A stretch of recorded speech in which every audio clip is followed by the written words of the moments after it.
Sample problem number 2.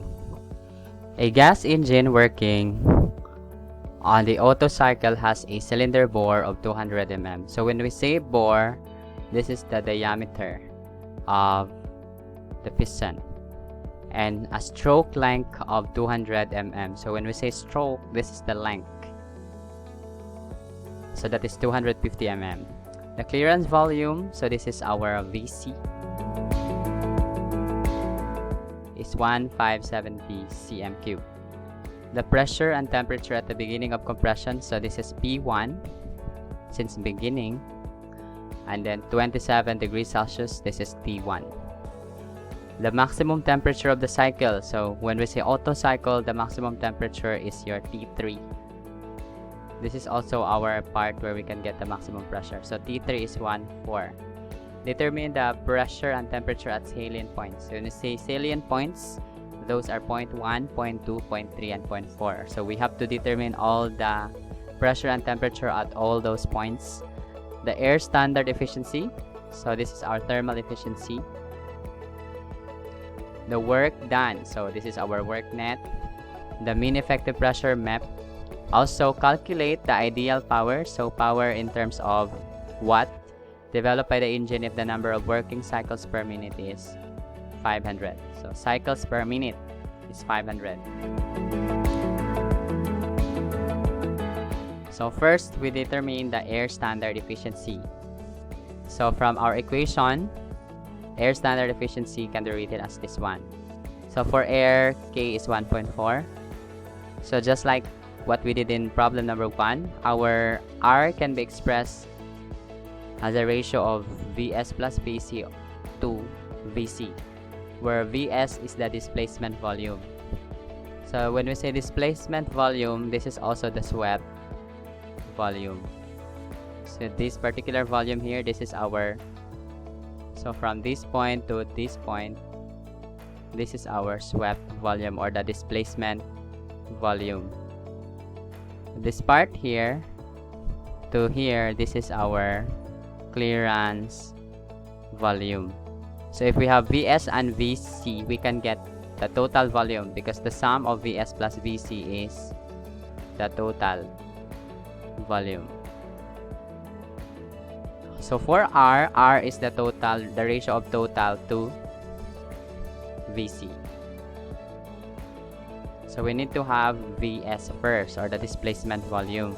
The displacement volume is, as you can see, if this is a cylinder, so the cylinder has a base of circle, and then we have a body of the cylinder and then another base. So this is just pi r squared times the height, the volume of the cylinder. So our, in shortcut, so for the area of the base, that is pi over 4 d squared times the height, which is length. So this is the volume of the cylinder, pi over 4 d squared L. D is the bore, L is the stroke. So we need to convert 200 mm to meter, so that's 0.2, as well as length, so that's 0.25 meter.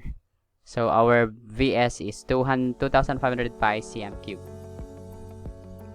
So therefore our R is, since we already have Vc, that is 1570 clearance volume, so we can get the value of the compression ratio as 6.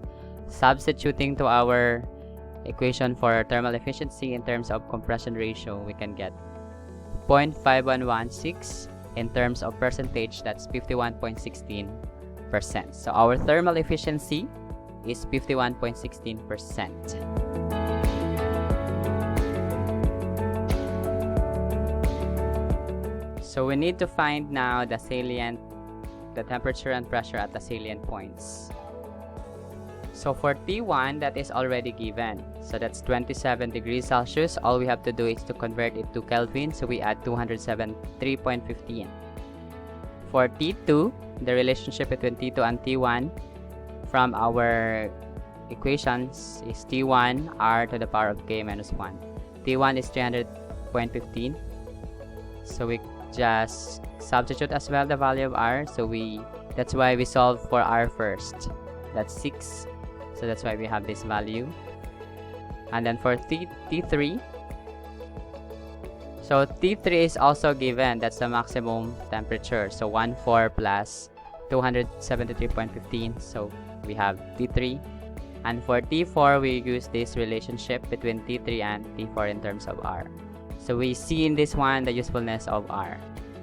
So 817.10. One way to correct your temperature is that T3 should be the highest. T1 should be the lowest. So right, so T3 is the highest, T1 is the lowest. Solving pressure. P1 is given, that's 1 bar. P2, the relationship between P2 and P1, it's almost the same as this one. It's just that we don't deduct 1 from K. So that's why we have this 12.29 bar.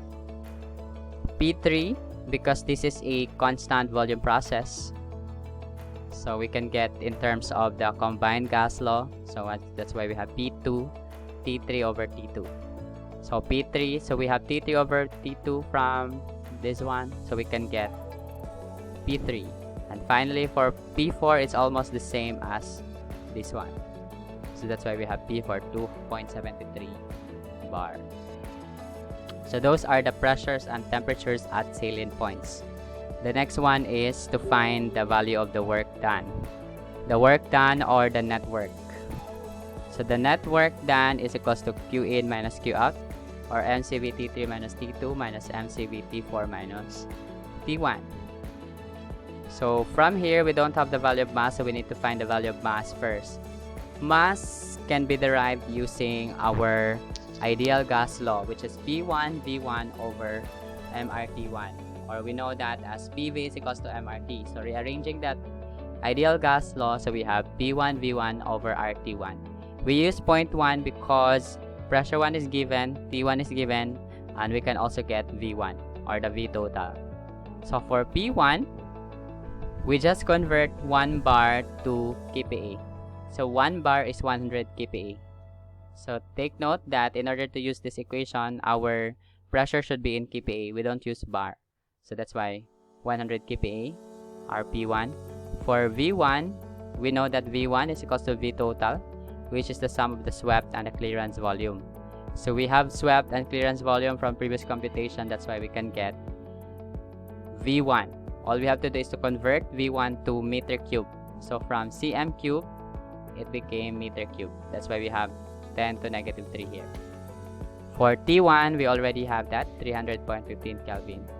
So substituting all those values and taking into consideration that ideal gas constant for air is 0.287, so we can get the value of mass as 0.01094 kilogram.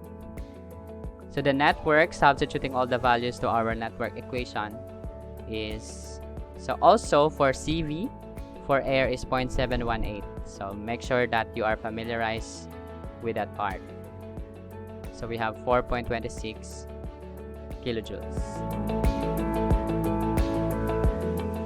For the mean effective pressure, that is just simply as work over swept volume. We have so many equations for MEP, but this one is the simplest. Since we have already work and we already have VS from previous computation, we just simply convert VS to meter cube so that our result is in terms of kPa. So when you divide kilojoules with meter cube, the result is kPa. And then convert kPa to bar. We know that 1 bar is 100 kPa. So 542.4 kPa is 5.42 bar. And then for the power developed when the cycles per minute is 500, we have to multiply network with the cycles per minute, because we know that power is the rate of doing work. So multiplying and then converting minutes to seconds so that our unit is kilojoules per second or kilowatt. So that's why we have 35.5 kilowatt.